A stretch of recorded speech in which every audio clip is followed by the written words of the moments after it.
Bonjour à tous, c'est Rio Saiba 225. Bienvenue dans ce nouvel épisode des Débouches de Rio. Aujourd'hui, mes amis, on ne va pas faire dans la dentelle, si je peux ainsi dire. On va faire ce que j'appelle, une autopsie de notre club. Voilà, une autopsie sera faite, oui, tout à fait. Car actuellement, nous sommes, comme le dirait l'artiste, j'ai oublié son nom, nous sommes complètement cadavérés. Voilà, nous sommes complètement cadavérés.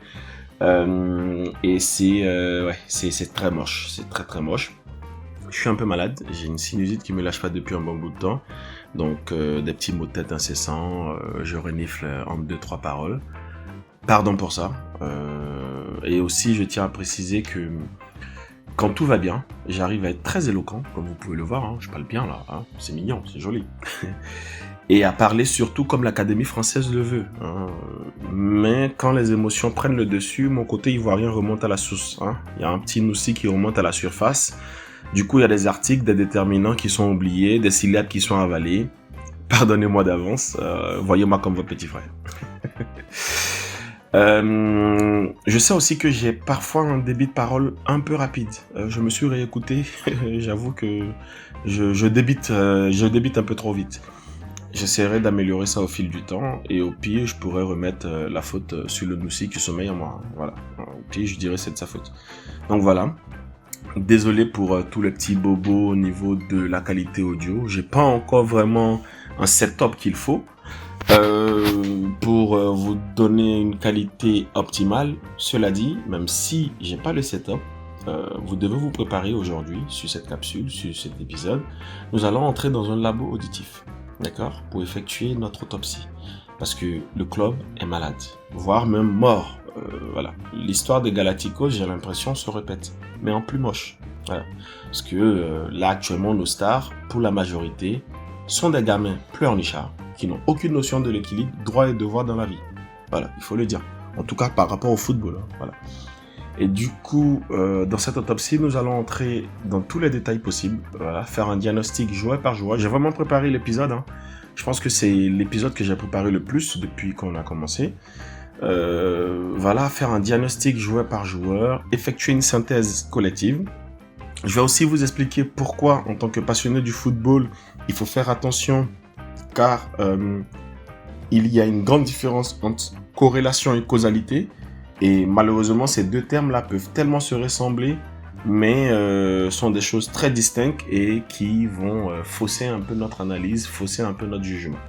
Donc voilà, installez-vous bien, bienvenue dans ce nouvel épisode, et c'est parti les gars. Vous avez entendu? Vous entendez? La musique de fond habituelle, elle a changé. Oui. J'ai décidé de changer la musique de fond parce que c'est chaud. Et là, aujourd'hui, je suis Dr Rio. Voilà.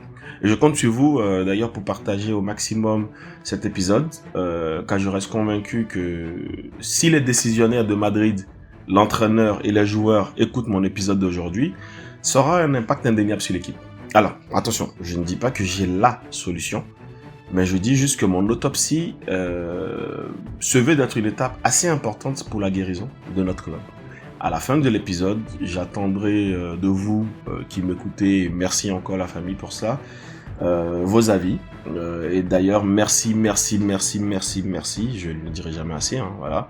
Pour ceux qui commentent, qui débattent sur chaque épisode, c'est génial. Mais bon, essayez de débattre un peu sur les réseaux. Arrêtez de m'envoyer des messages en PV pour ceux qui me connaissent. Hein. On veut avoir de la visibilité là, les gars. Mais en tout cas, merci beaucoup. Et on est parti. Donc, j'essaie toujours de structurer, comme je vous dis. On va débuter, on va évoluer par partie. Voilà, j'ai mes petites notes, hein, ne vous en faites pas. J'ai mes notes pour vous donner des statistiques, des chiffres qui sont normalement vrais, que j'ai vérifié plusieurs fois. N'hésitez pas à me dire si vous estimez ou si vous avez d'autres sources. Voilà, on pourra en discuter. Là, on va évoluer par partie. Il y a la partie A que j'ai appelée le constat, la chute du géant. D'accord? On parle d'un club qui a poussé son entraîneur, Xabi Alonso, à la démission en 233 jours, c'est-à-dire en à peine 7 mois et demi. Mais pire, hein, non seulement on l'a poussé à la démission, mais il avait un ratio des plus positifs sur l'ensemble des matchs, et cela malgré toutes les difficultés qu'il a rencontrées si on le compare aux autres entraîneurs pendant la même période. Est-ce que vous vous rendez compte? À son départ le 13 janvier 2026, dans l'ensemble des compétitions, le Real de Madrid avait joué 34 matchs. On avait 24 victoires, 4 matchs nuls, 6 défaites, ce qui nous donne un taux de victoire de 70%. En Liga, c'était 19 matchs, 14 victoires, 3 nuls, 2 défaites. Le Real était deuxième à 4 points du leader, les Barcelonais. En Ligue des Champions, c'était 6 matchs, 4 victoires, 2 défaites, 7e au classement, donc on était d'emblée qualifié pour les 8e de finale. Mais on a quand même eu le culot d'être insatisfait de cet entraîneur-là, au point de le pousser à la démission, malgré les tares qu'on connaît de notre Real de Madrid, malgré les tares qu'on connaît de notre Real, il avait un taux de 70% de victoire, 2e en Liga et 7e en Ligue des Champions, ce qui faisait qu'on était d'emblée qualifié pour les 8e de finale. Mais vous savez, le pire, je dirais que le Real n'avait pas de problème mentionné créé juste après la défaite face à Liverpool. Parce que si vous prenez à ce niveau-là, en Liga, c'était 22 matchs, 17 victoires, 3 nuls, 2 défaites, 2e de championnat. Et en Ligue des Champions, c'était 4 matchs, 3 victoires, 1 défaite, qualifiés pour les 8e. Et avec ces stats-là, on a eu le moyen, on a trouvé le moyen de se plaindre de Xabi parce que les joueurs faisaient les bébés. Donc, on a laissé un vestiaire prendre feu, par pur caprice, détruire les bases en cours de formation, parce que on a des capricieux. La présidence a géré la situation de la manière la plus pitoyable possible selon moi. Et je suis tellement dessus que vas-y là, j'ai même plus envie de faire le podcast là. C'est bon, on fait plus l'autopsie, ça va, ça en arrête là. Sinon, mon côté nous aussi, il va remonter à la surface et vous allez rien comprendre. Mais bon, je rigole, hein. On va aller au bout de l'autopsie, d'accord? On va aller au bout de l'autopsie, c'est très important. Mais le constat, il est là, c'est qu'on a vraiment le géant qui est tombé. Et le géant qui est tombé, mais débilement en fait. En fait, on avait déjà des problèmes qu'on aurait dû gérer déjà, qu'on était en train de chercher à gérer. Et on s'est permis de s'en créer d'autres, qui sont des problèmes futiles. Mais bon, que voulez-vous, hein? La vie, elle est faite ainsi parfois. Allez, on va passer à la... Voilà, tellement je vais être éloquent, je mets les R partout. Passer maintenant. On va passer à la partie B. Le diagnostic joueur par joueur. Je veux que vous preniez le temps de m'écouter. C'est pas tous les joueurs forcément que j'ai diagnostiqué. Je tiens à préciser que c'est mon analyse, c'est mon avis, ça n'engage que moi. Alors, pour ceux qui sont pas d'accord, vous êtes juste fous parce que moi je dis toujours la vérité, voilà. Mais de façon très objective, et ce n'est que mon avis, hein, les pro joueurs, s'il vous plaît, les gens qui sont fans des joueurs mais pas de club, restez concentrés quand vous allez écouter tout cela, parce que je vais pas faire dans la dentelle pour chacun des joueurs qui le méritent. Ok. On va commencer par le meilleur joueur du Real de Madrid. J'ai nommé. À votre avis, le meilleur joueur du Real de Madrid, c'est qui? Bah, c'est Courtois, notre gardien. Courtois, je lui donne une note de 9 sur 10. Il n'y a rien à dire. Courtois, c'est le pompier qui, malgré qu'on lui a donné qu'un verre d'eau, il arrive à contenir un incendie 9 fois sur 10. Il fait le taf, il est là, toujours là. Malgré la méforme de 98% de l'équipe, il est toujours là, 9 fois sur 10, il est bon, il est prêt, il est le dernier rempart et il nous sauve.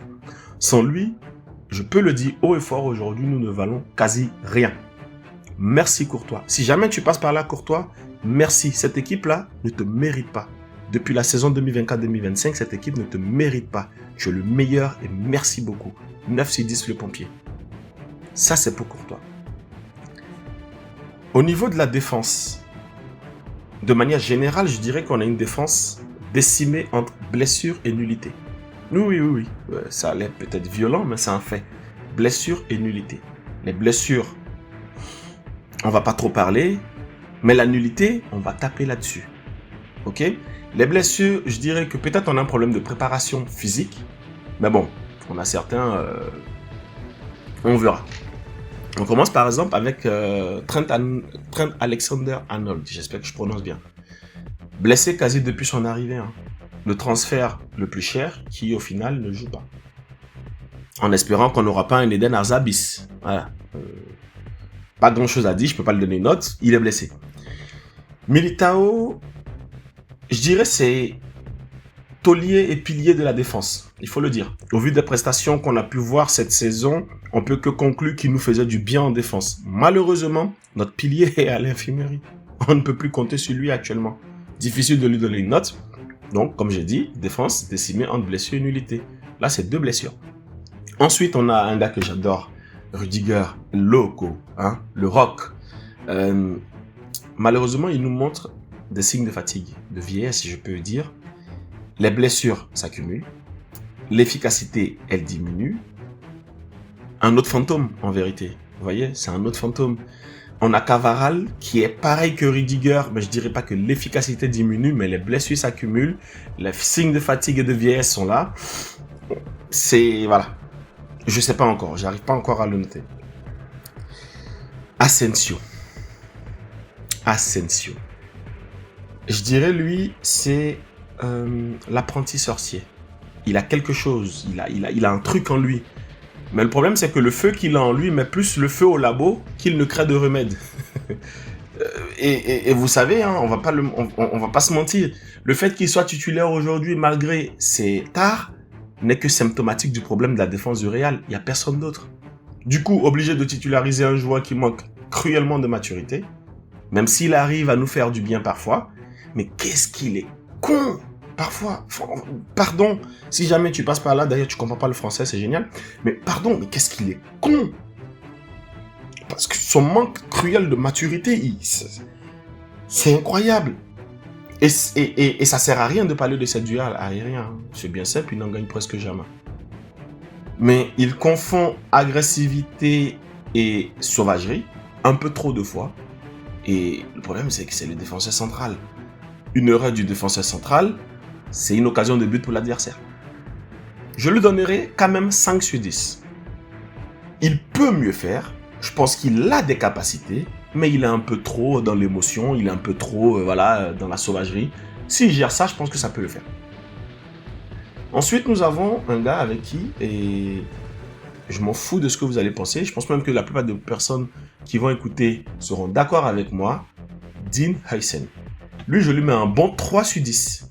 Parce que lui, si je le vois, je vais le mordre. Voilà. Si je le vois, je le mords. Voilà. Parce que, sérieusement, vous savez comment je le vois? Je le vois en 58 millions, 1m95 qui n'ose pas aller en duel. Mais il se fout de la gueule des gens, en fait. 58 millions pour être approximatif dans les duels terrestres et nul dans les duels aériens.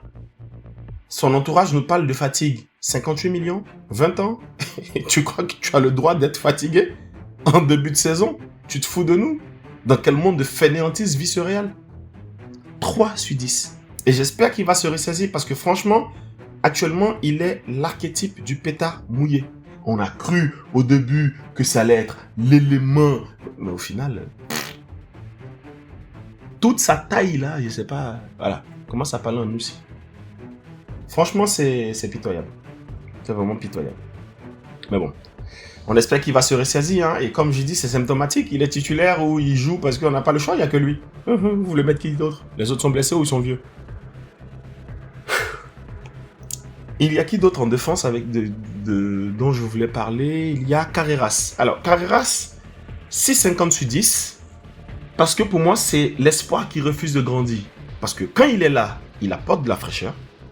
Mais quand il commence à péter les plombs là, c'est moche. Et il commence de plus en plus à manquer de régularité. Et parfois, c'est dans les grands matchs qu'il disparaît. Vous voyez? Pour moi, je pense qu'il doit franchir un certain cap mental. Voilà, il doit franchir un certain cap mental. Mais il est là. Voilà, c'est quand même quelqu'un qui a tenu en échec plusieurs fois. Lamine Yamal. D'aucuns me diront, ouais, mais Lamine Yamal est passé quand même. Oui, tu peux pas stopper Lamine Yamal tout le temps. Même Nuno Mendes, Lamine Yamal est passé 1 ou 2 fois. Mais sur l'ensemble du match, plusieurs fois, Carreras a su fermer côté Lamine Yamal. Donc, je me dis, s'il franchit un certain cap mental, qu'il arrive à rester concentré, il a quelque chose. Il a un fuego en lui qui peut faire la différence. Mais bon, tout ça, c'est des si. Voilà. Donc, pour récapituler, hein, pour moi, la défense, Arnold, Militao, Rudiger, ils sont blessés, et Carvajal, tout ça, on ne peut pas les noter.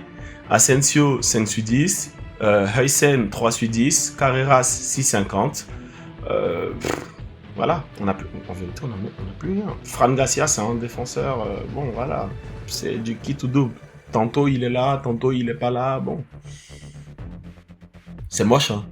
Notre défense, elle est vraiment moche. Et c'est vraiment une défense qui est vraiment décimée, comme j'ai dit, par les blessures et la nullité. Mais bon. À la Madrid quand même, hein. Que voulez-vous? On va passer maintenant au milieu de terrain. J'ai intitulé les funérailles. Ouais, non. Franchement, je pense qu'il faut que je trouve un moyen d'avoir du bruitage pendant les enregistrements. Parce qu'à chaque fois que je parlerai du milieu, il faut que je mette un son de pleurs comme dans les funérailles. Voilà. Chez nous en Côte d'Ivoire, je dirais comme des funérailles bêtées. Voilà, on va bien pleurer parce que il me donne mal à la tête, notre milieu. Il me donne mal à la tête. Petite parenthèse en parlant d'enregistrement. Vous avez vu que je parle pas là du match face à Rayo parce qu'on était très nuls. Un Real de Madrid qui cherche un penalty. Oui, le penalty, il y avait penalty, mais un Real qui cherche un penalty pour gagner Rayo à domicile. Voilà, là c'est un bruitage, je me suis pris une balle dans la tête là. C'est n'importe quoi, mais ce que je voulais dire c'est que après le match, j'ai 3 ou 4 potes qui m'ont demandé quand est-ce que je vais commencer à faire les enregistrements à chaud après les matchs et surtout en direct parce que eux ils ont des choses à dire. Déjà que mon aussi, quand il remonte parfois, il y a une certaine injure phare qui commence par un M en Côte d'Ivoire qui veut sortir. On va éviter de faire en direct pour l'instant, sinon on va être signalé. Et puis bon, voilà, hein, on vient à peine de commencer. Hein. Je ne sais même pas si j'ai une vingtaine d'abonnés encore, donc voilà, on va aller tout doucement, je vais percer dans le milieu. Mais voilà, revenons à nos moutons, on parlait du milieu, que j'ai intitulé les funérailles. On va commencer par Valverde. Je lui donne 5 sur 10. Parce que force est de constater qu'il n'est meilleur que quand il n'a pas la responsabilité de taulier. Voilà. Valverde aurait pu être l'un des meilleurs milieux au monde, mais apparemment c'est un fainéant aussi qui passe son temps à se plaindre plutôt que de travailler. Il fait partie des dissidents, hein. Vini, Valverde, Bellingham, les personnes phares qui se sont plaints de Xabi pour rien, au final, parce qu'on le voit. Sa note, 5 sur 10, parce que non seulement il ne vaut plus grande chose en tant que milieu, mais il a quand même le culot de se plaindre d'être mis en latéral, alors que l'expérience nous a démontré qu'il est meilleur latéral que milieu. Donc, tu peux être un excellent latéral droit, on a besoin d'un latéral droit, mais tu te plains pour être nul dans le milieu. Tu te fous de la gueule des gens, c'est ça? Franchement, il mérite pas le 8 que Kroos lui a donné. C'est une déception du Real pour moi. Et on le sait tous, c'est ça qui fait chier, c'est qu'il a vraiment le physique, la vitesse et parfois même l'intelligence de jeu. Je pense que s'il se concentre et il travaille, ça peut le faire, mais pour l'instant, il est rentré dans ce délire de se plaindre pour tout et pour rien et de ne pas accepter les choses. Voilà, c'est dommage. 5 sur 10, c'est parce que je l'aime, hein, à la base. Je sais ce que Valverde nous a donné, donc 5 sur 10, mais sinon, il vaut moins que ça même actuellement. Ensuite, il y a Tchouaméni. Personnellement, je l'adore. C'est vrai, c'est notre sentinelle, parce que je trouve qu'il est très bon en tant que milieu défensivement. Je vais dire bon, faut pas abuser.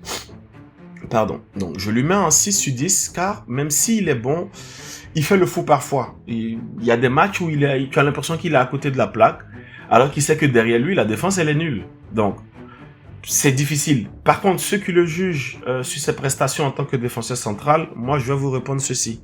Si vous jugez un poisson sur sa capacité à grimper un arbre, c'est vous qui êtes fou. C'est vous qui êtes des malades mentaux. Tchouaméni, c'est un milieu défensif central. C'est pas parce qu'il est milieu défensif central qu'il est bon en tant que défenseur central. Voilà. Et la plupart des vilains matchs de Tchouaméni, si vous remarquez bien, c'est quand il est mis en tant que défenseur. Quand il est à son poste, il fait vraiment le rôle de sentinelle. Voilà. Donc, 6 sur 10 pour moi. Pardon.